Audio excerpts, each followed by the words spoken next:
반견 오늘은 중등쌤들 모시고 고민 상담 해보려고 합니다. 먼저 선생님들 소개 부탁드릴게요. 9.1고등학교에 근무하는 이민승이라고 합니다. 반갑습니다.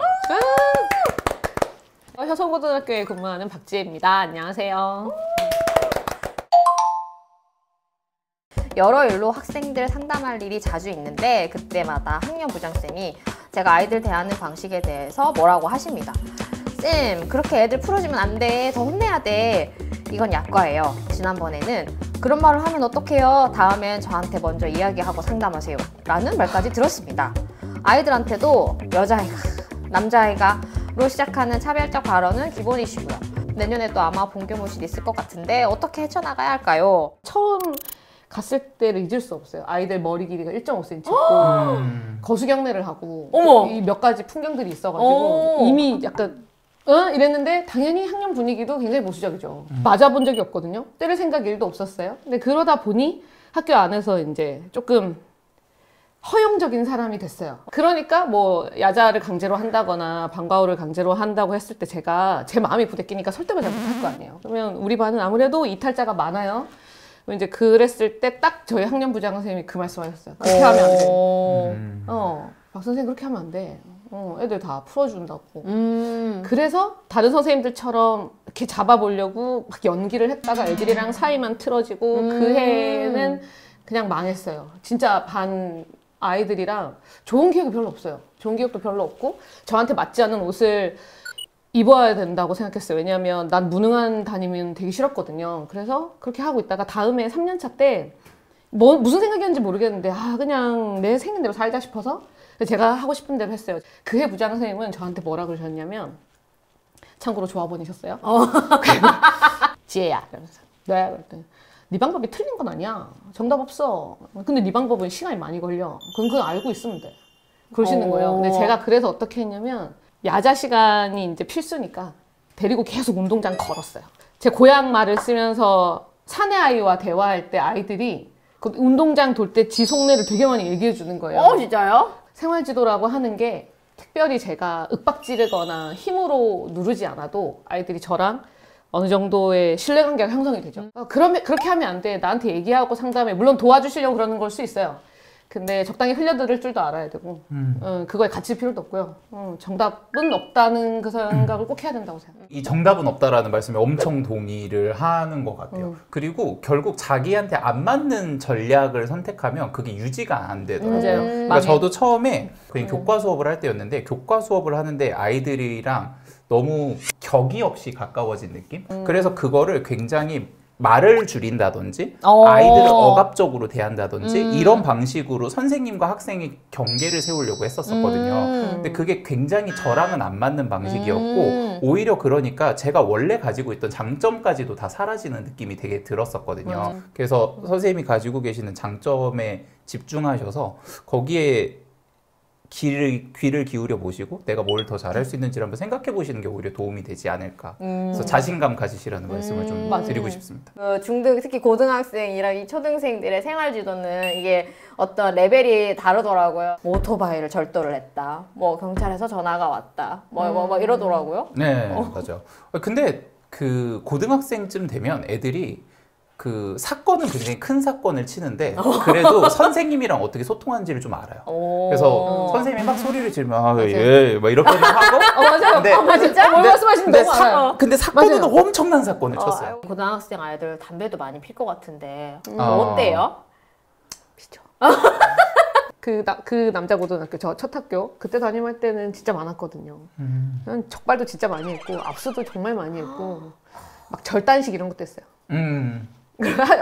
저 정말 좋아했어요. 중2 담임 선생님들. 저 남자 중학교도 있었는데 가장 하드한 학년이 중2인 것 같아요. 테스트 진짜 그래요? 근데 그거는 걔네 뇌가 재정립되는 해라 그 아이들을 마냥 탓할 수만도 없어요. 아이들이 일단 오면 왜 기억나세요? 싸우자 하고 와요. 일단. 누구랑? 교실에 나랑 아니 눈에 걸리는 누구랑이라는 거. 진짜요? 눈빛이 달라져요? 걔네는? 중2는 그래요. 중3쯤 되면 여기 약간 이제 균형을 맞나 봐요.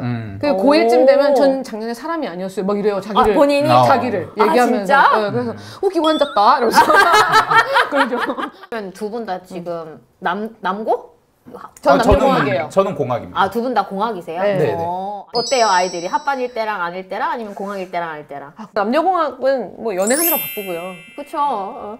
얼마나 꽁냥꽁냥. 그러니까 저희 때도 막 그렇게 저녁 시간 저녁 먹고 나면 학교 안 운동장을 이렇게 쉼없이 만들어 손잡고서 막 그러니까 저는 이게 선생님이 됐을 때 내가 이 꼴을 보면 어떤 마음이 들까 매일 궁금해지더라고요. 응, 보기 좋아요. 오. 응. 적당히 해라 이러면 이렇게 얼굴이 거의 포개졌다가 적당히 해라 소리는 막 이러고 자기들끼리 체면도 차릴 줄 알고. 오. 나름 그걸 바라보면서 학교에 오는 애들도 있는 것 그치. 같아요. 네. 아, 그러니까 저희들이 1순위라고 그랬어요. 그럼 그러니까 장난 급식 아니에요. 다음으로 사랑이지 뭐. 연애를 하면서 배우는 게 많아요, 애들이. 그럼 맞아. 연애해야 돼. 공학의 합반 약간 그런 커플들이 많죠. 아무래도. 네, 제 친구도 얘기해주더라고요. 막 지나가는데 막 뭐 무릎 위에 앉아 있는 거는 아유 일도 아니라고 막. 네, 맞아요. 합반이면은. 아, 근데 그런 면에서는 좀 성교육이 조금 더 본격적으로 필요하지 않나? 그러니까 상대방을 존중하는 맞아, 에티튜드가 맞아. 아니잖아요. 음. 대중이 많은 곳에서 손잡고 어깨동무하고 허리 감고 뭐 오케이. 그리고 사실은 뽀뽀하는 것도 꽤 많이 봤거든요. 근데 그런 걸 떠나서 뭔가 딱 봤을 때 저조차도 약간 갸우뚱하는 그런 모습은 좀 교육이 필요하지 않나 요즘 좀 생각했어요. 상대방에 대한 예의가 아니잖아요. 되게 학교에서 필요한 것 같아요. 합반을 해보는 경험이. 제가 남고를 나오고 과는 중국어과를 갔을 거잖아요. 그러니까 남고를 다니다가 여대를 간 셈인 거예요. 처음에 대학교를 갔는데 말을 못 하겠더라고요. 여자분이 앞에만 서 계시면 귀가 막 빨개지고 막 이렇게 차이가 되는 느낌이 있어요. 눈을 못 애들이. 쳐다보겠고. 그래서 맞아요. 이 다른 성별이랑 같은 공간에서 이야기를 하고 이 사람들이랑 이 사람이 어떤 생각을 하는지도 좀 알고 이런 게 고등학교 교육에서 이루어지면 전 되게 도움이 될 거라는 생각을 잠시 저도 해봅니다. 공감합니다. 특히 남학생 학부모님들께서 남중을 엄청 선호를 하세요. 그러니까 여학생들한테 치인다고. 이제 협력 강사 선생님이랑 같이 창체 수업에 들어가서 영화 촬영 수업을 하고 왔는데 그러면 대체적으로 어떤 양상이냐면 여학생들이 한 2명 정도가 감독하고 촬영을 맡아요. 그리고 배우들은 남학생들이야. 그래서 여학생들이 소리를 지르면 오오오 이래가지고 이렇게 연기하면 되는 거야. 막 그러면서 이거 이렇게 너 다시 컷 뭐 이런 거 있잖아요. 그래서 남자애들이 오오오 대체적으로 이 양상이 그렇게 되는 걸로 봐서 일부 치이는 면이 조금 있는 거는 사실이기는 한데 그럼에도 불구하고 가서 저는 다른 성별에 대한 이해와 사회성을 키우는 건 좀 필요하지 않나 이렇게 생각을 해봅니다. 그거 좀 보고 배우는 것도 서로 있어야 된다고 네네네네. 신규 선생님의 고민이잖아요. 근데 제가 생활안전부장이잖아요. 저희 학교의 모든 선생님들이 의식하시는지 의식하지 못하시는지는 모르겠는데 저한테도 역할 기대를 해요. 네가 생활안전부장이니까 네가 악역을 담당해야 돼. 네가 애들을 혼을 내서 기를 죽여놓고 그래서 꼼짝도 못하게 만들어야 돼. 그러면 담임이 그제서야 좋은 역할을 할 수 있어 라는 걸 말로는 안 하세요. 근데 눈빛을 보내고 기대해. 그리고 제가 그에 부합하지 않는 행동을 하면 불편해하세요. 제가 오히려 애들을 좀 다독거리면 왜 애들을 기를 살리지? 라고 얘기를 하시면서 그런 말씀을 하시는 분도 계세요. 그러니까 이게 그 신입 선생님만의 고민이 아닌 거예요. 그러니까 자기의 어떤 교육 철학이나 어떤 그런 것들이 세워져야 되는 문제지. 그 좀 보태자면 그 성차별적인 발언도 하신다고 했잖아요. 근데 그런 식으로 약간 인권 감수성이 소위 이제 흐릿한 분들이 그 프라이버시에 대한 경계도 되게 흐릿하세요. 이럴 때는 저는 웃으면서 다 스트레이트로 까야 된다고 생각해요. 부장님 상당히 불편합니다. 아니 무슨 말씀이시죠? 상당히 불편합니다. 최고 단수. 가장 효과적인 방법이에요. 웃으면서 그렇게 얘기하기 쉽지 않은데. 부장님도 체면이 있으신데 민망하실 수 있잖아요. 그러니까 그냥 부드럽게 웃기고 앉았다 이러면서 저 맞은편에 계시는 선생님께서 정말 하루 종일 말씀하시는 투머치 토커셨거든요. 근데 저는 약간 찔린다. 1학년 수업 따면서 3학년 근현대사도 해야 되는 총체적 난국에 처한 해였어요. 그 해. 하루 종일 말씀하시는데 제가 대꾸가 없으니까 이제 계속 헤드폰 끼고 있거든요. 이제 박재가 싸가지가 없다. 이런 학교에 소문이 나고. 그러니까 그 담임 지도도 못하는데 싸가지가 없어. 총체적 난국이었죠.